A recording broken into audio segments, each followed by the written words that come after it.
Hey everyone, welcome to this week's episode of No Such Thing as a Fish. Before we begin, we just want to let you in on the special guest that we have this week. He's called Jason Hazeley, and he is one of the people behind all the funniest things you've probably seen on TV in the last however many years. He is behind That Mitchell and Webb Look as one of the writers for that. He also writes for Charlie Brooker's Screen Wipe. He's also the co-writer, along with his buddy Joel, of the Lady Bird books, those adult ones that have come out, of The Hipster and The Cat and The Hangover and The Midlife Crisis. They got a whole new batch coming out this October the 5th, so do get them. And he is on because he's a really good buddy of ours, and he constantly sends us facts, and we just thought this guy's going to be amazing on the show, and he was, as you're about to hear. So enjoy this week's app. Here we go.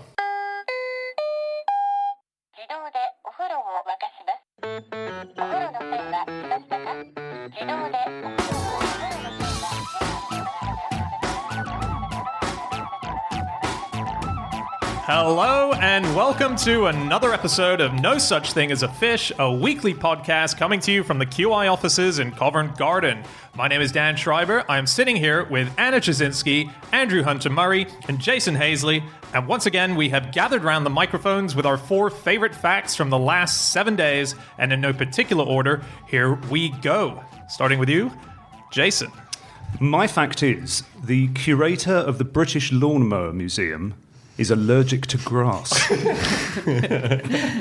So is it his mission to destroy all the grass in the world with the lawnmowers? By mowing it away. Yeah, exactly, yeah. Wow. So God, it's suddenly very hateful, that museum, isn't it? It's one act of revenge on a gigantic scale. This is a guy called Brian Radham who runs the British Lawnmower Museum in Southport. He's an ex-lawnmower racing champion. What? Does that mean he sits on lawnmowers? Yeah. That's you a thing? ride them around Cool. and race them. But he had to give up racing because it was making him sneeze so much. So sad. He took his love of lawnmowers and turned it into the British Lawnmower Museum, which is a place to behold, I have to say. Have you been to it? Yeah, I have. Oh, is it actually really good? It's really good because it's one of those odd bits of the British Museum that you sometimes get where you just get lots and lots of iterations of the same thing, which just makes it so interesting. Yeah. So you're saying it's mainly lawnmowers? It is mainly lawnmowers, yeah. They do have what he calls grass cutters, which are lawnmowers he doesn't like. Like the Flymo, for instance, because the Flymo doesn't have the helical blade that cuts the grass. It has a thing that spins around and just whacks at it. So it leaves a very unsatisfactory cut. So those are grass cutters, according to him, not lawnmowers. Right. So I know that you've been there because I've read a book that you wrote called Bollocks to Alton Towers. Yes. And that's a chapter in it, right? It is, yeah. So you did this as part of a big research mission. It was the mission of the book was to try and find places to go for a day out that were unexpected, unusual, esoteric, uncommercial, that sort of thing. And there's lots and lots of little museums all over Britain. Mm. You know, there's a pencil museum in Keswick, famously. I've been there. Which is great. Oh, it is great. But they had a terrible time. They were really badly flooded out. No, Keswick does flood, doesn't it? Yeah, and I think it was last year. I think they might have only just reopened after this terrible, terrible flooding that they had. And Pencils can survive flooding, can't they? If it was a pen museum, that would have been a problem. Terrible. But you can lash the pencils together into a massive raft to escape. That's true. Now, if it was a blotting paper museum, it would be ruined, wouldn't it? Yeah. Disaster. Did you see at the Lawnmower Museum the celebrity lawnmowers? Certainly did. They're range. There is Brian May's Qualcast. They asked Nicholas Parsons for a donation of a lawnmower, and he agreed, and then unfortunately his shed was broken into and his lawnmower was stolen, so he gave them a pair of secateurs instead. But the crowning bit of the celebrity department is Joe Pasquale's Strimmer. Wow. What's so great about that? Well, because I think just those 3 words mark it out as being possibly the finest museum exhibit in the country, don't they? What I find really weird is that apparently they've got Albert Pierre points. The really famous hangman who hanged over 400 people, which is kind of a morbid thing to have in the museum. And someone on Pinterest pointed out when they went to the museum that it's actually hanging by a noose. No. Is it? So that's quite nice. That is in dubious Apparently. taste. Wow. Also, To say the least. he didn't mow any of the, condemned people to death. Nor did he hang any lawnmowers. You're right, that's been misrepresented. I forgot to mention the other significant thing about the Lawnmower Museum is that it's upstairs. So all those lawnmowers must feel we're in an alien habitat here, aren't we? That's so funny. We're so far from the thing that we wish to cut. Like a Dalek museum being upstairs. It's great. They've got a couple of other quirky things there as well. They've got a 2-inch lawnmower, which is a lawnmower that cuts a 2-inch strip through the grass. Oh, wow. And Brian Radham, when he came across this, thought, what on earth could this possibly have been for? So he rang the manufacturer and said, why did you make a 2-inch lawnmower? And they said, we deny ever making a 2-inch lawnmower. So no one knows what this thing was for. Wow. Do you know about Finnish postmen and lawnmowers? So postmen in Finland have started in the last year mowing their customers' lawns for a small fee because they're trying to find extra things to do because it doesn't take them all their time. And maybe I think post is declining a little bit in terms of the amount of post to be done. So on their quietest day, which is Tuesday, you can pay them, I think, about 60 quid a month, and they'll mow your lawn. Wow. But you have to provide the lawnmower. They're very insistent about that. That's like in just on the postman, the lack of mail. In New Zealand now, there's one particular city that deliver KFC as well as your mail. Wrap it around the bucket with an elastic band. Yeah. They're doing a thing in France where you can get postmen to go and check on your elderly relatives. If you don't want to, I presume. You can pay. And it's called Watch Over My Parents. Oh, wow. And you can order them to call in and just to check they're all right. You know, either 2, 4 or 6 times a week. So in pre-lawnmower days, when people used to have to mow the lawn by hand, by scythe, there would be tailor-made scythes, which would stay the same length. And if you wanted to cut your grass different lengths in like the 17th, 18th centuries, then you added wooden blocks to your shoes or took them off. So if you had a lawn that you needed to be a bit longer, rather than changing the length of the scythes, or I guess the position where you held it, then you put some wooden planks under your shoes. But what if you were really short and the scythe came in the same size? Wouldn't you end up just hacking into the earth? No, you just have to put very large wooden blocks under your shoes. I understand. Like lawn mowing stilts. I don't think the scythes were that long. Were they an accessory that you bought with them? I'm not sure if they came as a package. I'm sure they did a 2-for-1 deal. But you'd have to have all your gardeners would have to have different size blocks, wouldn't they, depending on their height? Yeah.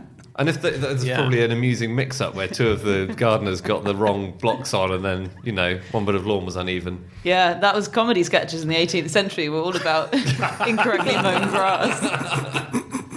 It was a better Unless time. you had a very strict height policy when hiring gardeners. Yes. That would be the other thing. Like, you must be this high to go on this ride. Yes. It'd be one of those. I was trying to find other people who were, lawnmower man, allergic to grass. I managed to find a journalist who's allergic to newspaper. Yeah, it's really unfortunate. He has to go around. He still does his job, but he has to wear gloves now whenever he's at the office. And it's to do with the ink that they use inside. His name's Michael Dresser. He's been with the paper 38 years, so he's had this allergy for a really long time. And it's the pine resin that they use in the newspaper ink. So he can't touch the newspapers, so he's allergic to that. Found a marathon runner who's allergic to exercise. You can be allergic to exercise. In what way? So as soon as she started running and doing any kind of exercise, she would just come out with puffiness and rashes and all sorts. Does she still run marathons? Yeah, she does. Yeah. On other allergies, I think, isn't Lisa Stansfield allergic to her own saliva? Oh, how do you Pretty sure I've deal read with that that somewhere. Sorry, I don't know. who is she? She was a singer. How do you deal with that? I guess get yourself a job which involves having your mouth open a lot of the time, like she did. Oh, yeah. But wouldn't that provoke more saliva production? Good question. I haven't thought this through. Maybe she had one of those dentist things in her mouth the whole time. You know, when you're having any work done, they have that suction. Well, that would have showed up on her singles, though, wouldn't it? Yeah, but you might have mistaken that for that sort of Madonna-style microphone. Oh, that's true, yeah. One of the ones that goes into the mouth, and there's a constant background hum on all of her singles. It's just the dentist suction thing. That's incredible. Yeah, poor woman. The other thing from the Lawnmower Museum is they've got, there was a prototype of a robot lawnmower there called, made by Husqvarna, I think I pronounced that right, which cost something like £1 million to develop and had a retail price of £2,000 and was so expensive that obviously it didn't sell very well, which is a shame because it's got a brilliant anti-theft device built into it. Oh, yeah. If it detects it's being stolen, it starts screaming. So Husqvarna developed a screaming robot lawnmower. If only Nicholas Parsons had had one.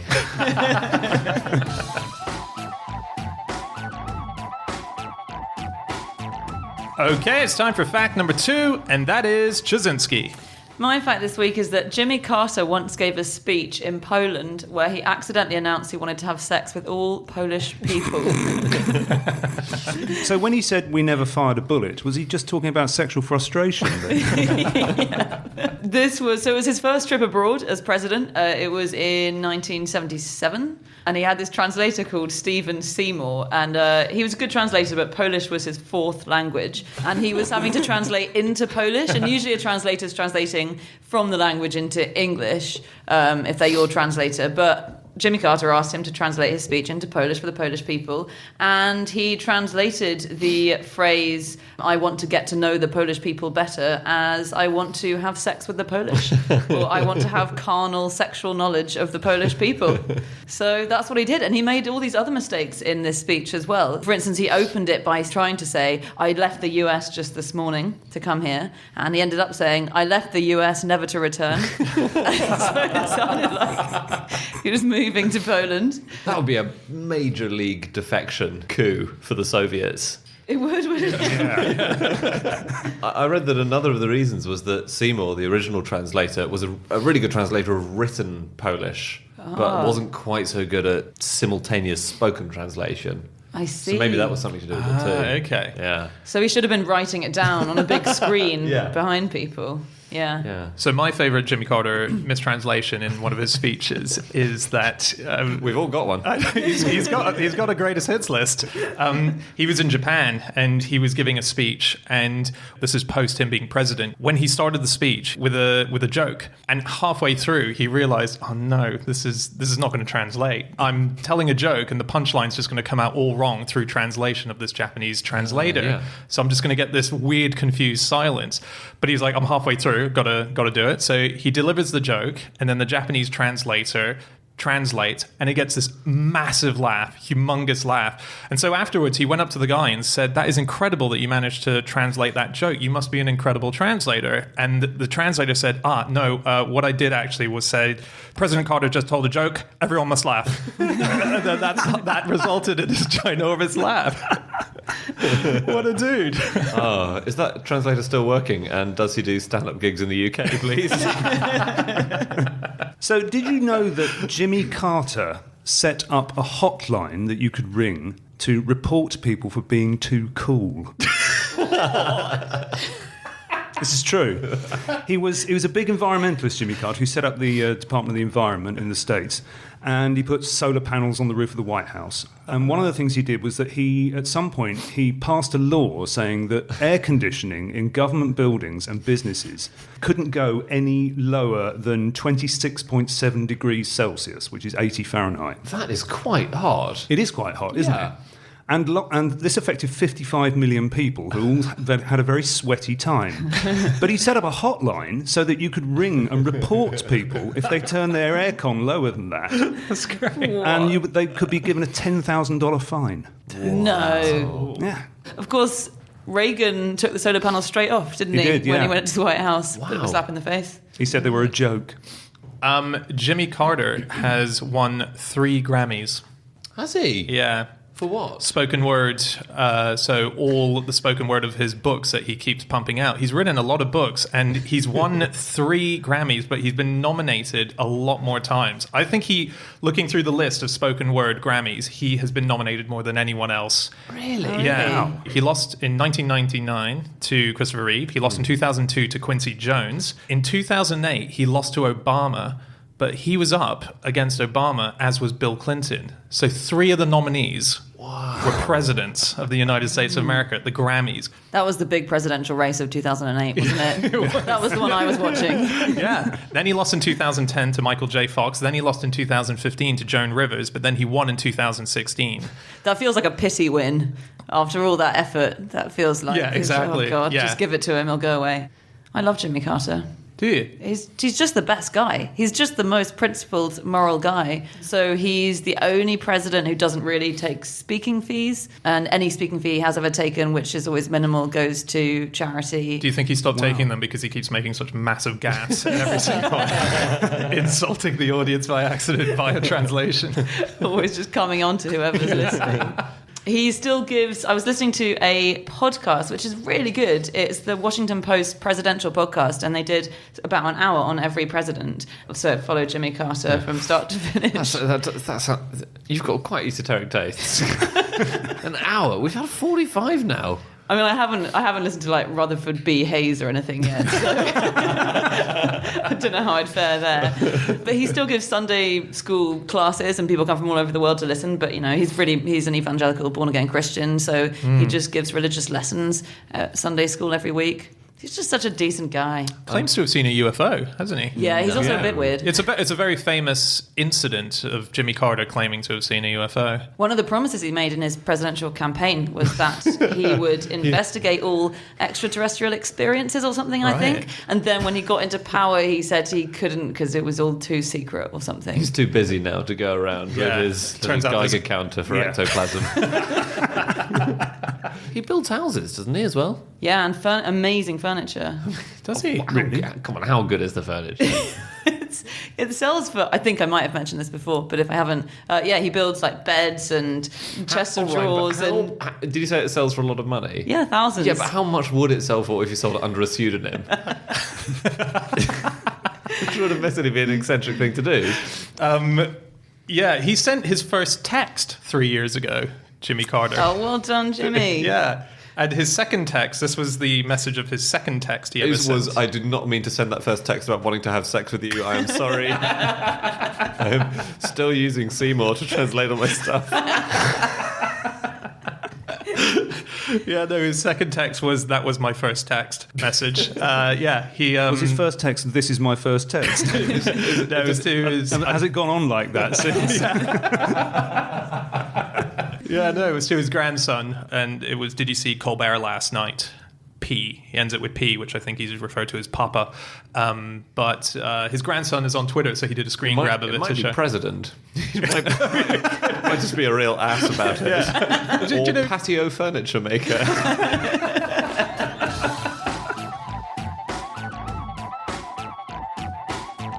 Okay, it is time for fact number 3, and that is my fact.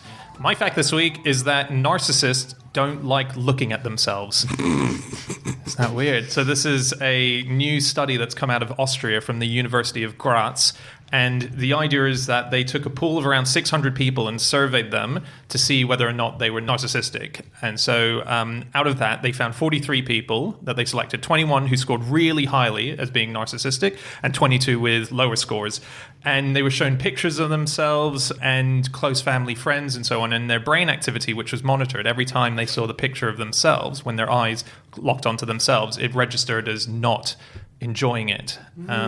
Which is... And that was not enjoying it more so than non-narcissists. Or maybe just enjoying it the same amount, or not having a special surge of enjoyment, I guess. Yeah. Yeah. Which is, I've just realised, because obviously Narcissus, in the myth, does like looking at himself. And you've just got this fact. Yeah. Yeah, that's it. He likes it a lot. Yeah. To his detriment, it turns out. But does he die? He doesn't die, but he gets turned into a flower. I would say that is a kind of death. That is a plot twist I did not see coming. It's a daffodil, isn't it, that he was turned into? Well, we think it's a narcissus. It's like a daffodil. There's a flower called narcissus, which is, and they sort of droop over the riverbank, Daniel, and they look like they're looking at themselves with their little trumpets. Yeah. So that's why he was turned into one of those by the gods. Right. But I think he starved to death first because he was so captivated by his reflection. And I should just say, for the pedants out there, or anyone who's watched QI, that we don't know that the etymology of Narcissus the flower comes from Narcissus the person. To me, it seems so obvious that it definitely does. It's a flower that he was turned into, and it drapes over lakes. But some people say it's related to a word that means to poison or something. Okay. They might be totally unrelated to each other. Do you know how to tell if someone's a narcissist? You just ask them. because they don't care. They'll say, yeah, I'm a narcissist. Oh, that's true, yeah. The psychologists have developed a one-question test for narcissism. Wow.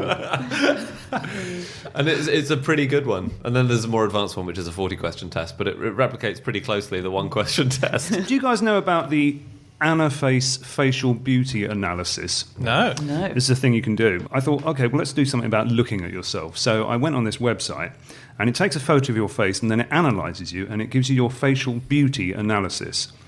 So Sounds like the kind of thing a narcissist would do. It does, doesn't it? Yeah. So I was role playing.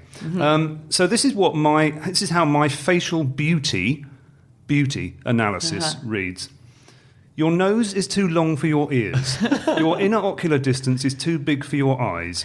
Your nose is too wide for your face width. Your face is too narrow. Your nose is too wide for your mouth. Wow. Look, only some of that is true. Pretty brutal, isn't it? What I got stuck on, though, is your nose is too long for your ears. How do those things correlate? How is it not that your ears are too short for your nose? Yeah. Why is the nose to blame? What's my nose done? But I don't think you could fit it in your ears, even if you wanted to. No, I don't think so. God knows I've tried. So it's not that long then, is it, if you can't even fit it into your ears? So what was it trying to tell you? I think it succeeded in telling me exactly what it wanted to tell me, didn't it? It may just be an exercise in I don't know, abuse, honesty, no idea. What's the URL for that? It's Anaface, A-N-A, face. Anaface. Definitely doing that. I was looking up stuff about looking in mirrors. Yeah. You know the thing about animals looking in mirrors, which I think we must have mentioned before. That they do it? That they do it, and that the way to tell if they can tell that they are the animal in the mirror is by painting a dot on them, and then if they try and get rid of the dot, that's how they know. This was invented by a guy called Gordon Gallup Jr. This was his innovation experiment in the 1970s, although one of the first people to do it was Charles Darwin, who in 1838 went to London Zoo and entered an orangutan's cage with a mirror to experiment. Wow, really? Well, that's been done all this time. Yeah, wow. And the orangutan loved it. He said she was astonished beyond measure. But did she know it was her reflection? Don't know. I don't think he did the dot test. Do you know about the 17th century fashion for having a mirror hanging on the wall of your drawing room, and then next to it an oil painting of exactly the reflection in the mirror? What? No. Really? Yeah. Why? So cool. I couldn't find out anything more about this. I came across this fact and then couldn't get anywhere further with it. But it was, I don't know whether it was in order to show off the artist or in order to show off what the mirror can see. Yeah. Right. What a hassle, because if you ever wanted to redecorate, you always have to hang those two next to each other then. Yeah. And in the same position, actually, obviously, because you can't move the mirror, can you? Otherwise, it's not going to reflect the same thing. And also, if you walk up to the wrong one, you might think you're a vampire. There was another weird fashion for the clawed glass, which was about the same time, or I think the 18th century, which was a period of time where people decided that beautiful views and landscapes actually looked more attractive in mirrors than they did in real life, just with the bare eyes. And so this clawed glass was invented, and people would walk up mountains and they'd take a clawed glass with them. And the idea was that you got to the top of a mountain and then you get to take out this mirror, and it would be a tinted mirror. So it gave it a bit of a ethereal, dreamlike quality, and you'd get to look at the view in a mirror and then go down again. But you'd have to face away, wouldn't you, from the view? Yeah. Look into the mirror, see the view behind you. Imagine how bizarre that is. So you're facing away from the thing you've come up the thing to see, so that you can look at it in the mirror, which is exactly like the selfie thing, where you get a load of people facing away from the view with the camera held out in front of them. So that's the original selfie. That's it. It's sort of the original selfie. Yes. Yeah, kind of. We all got quite excited about that for a minute. That was good.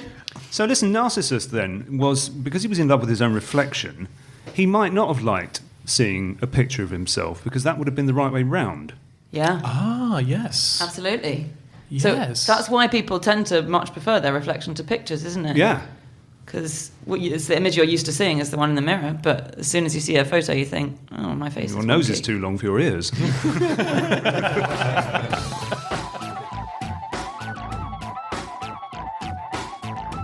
Okay, it is time for our final fact of the show, and that is Andy.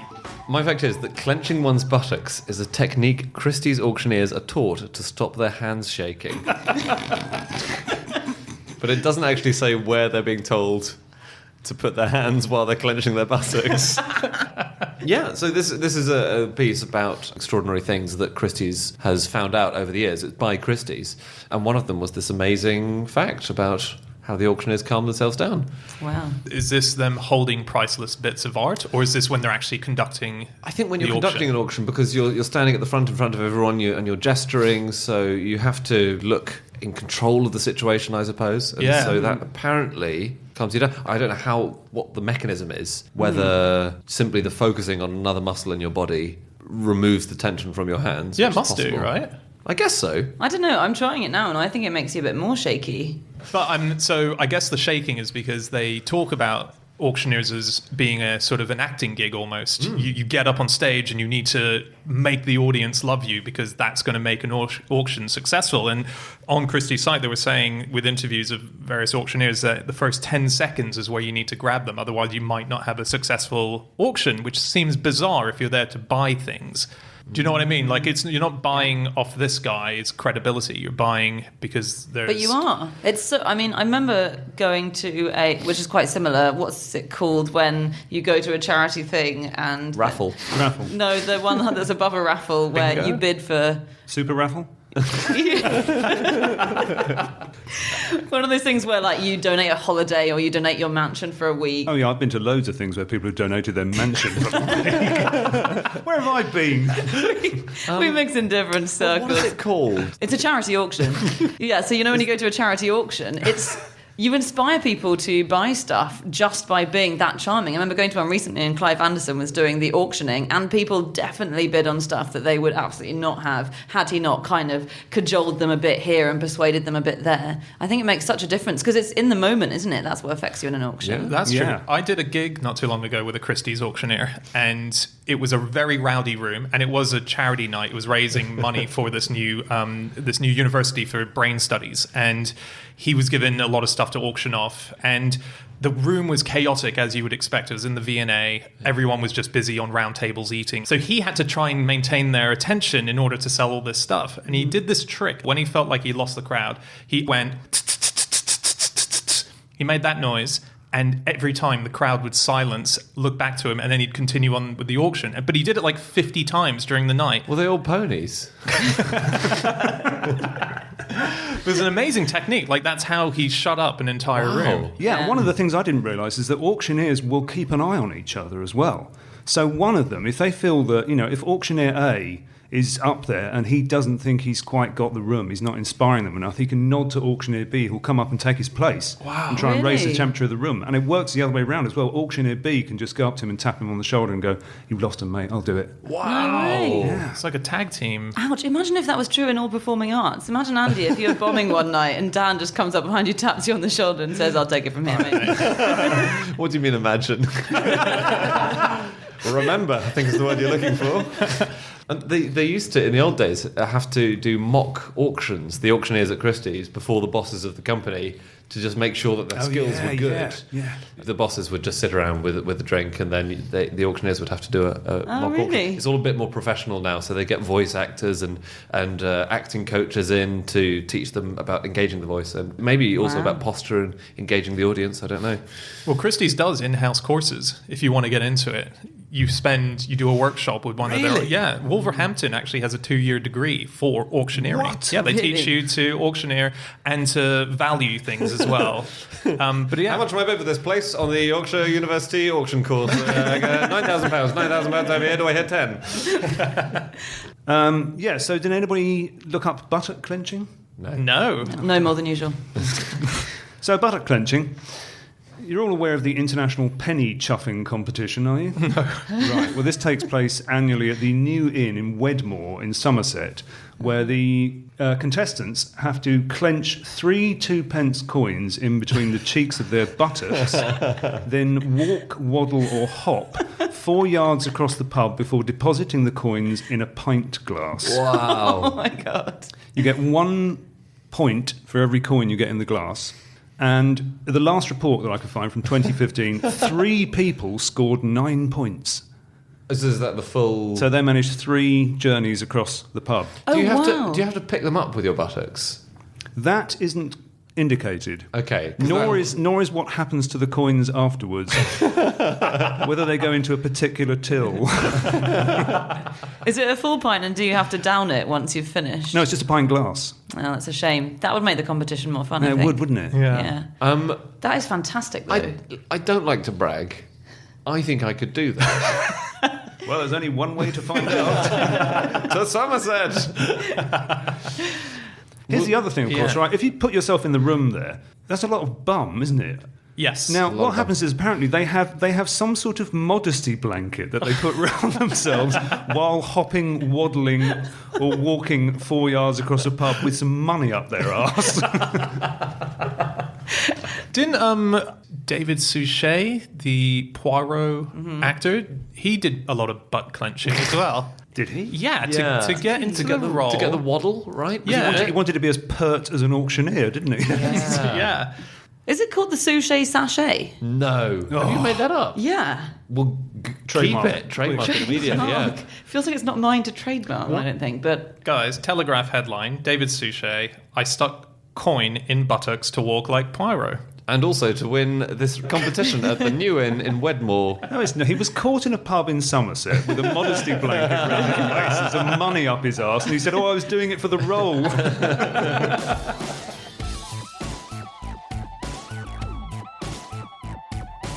Okay, that's it. That is all of our facts. Thank you so much for listening. If you'd like to get in contact with any of us about the things that we have said over the course of this podcast, we can be found on our Twitter accounts.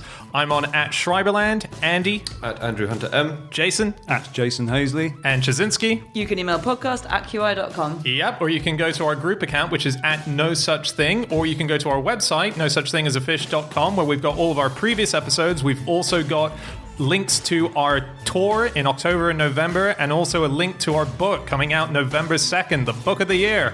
Okay, that's it. We'll be back again next week. We'll see you then. Goodbye.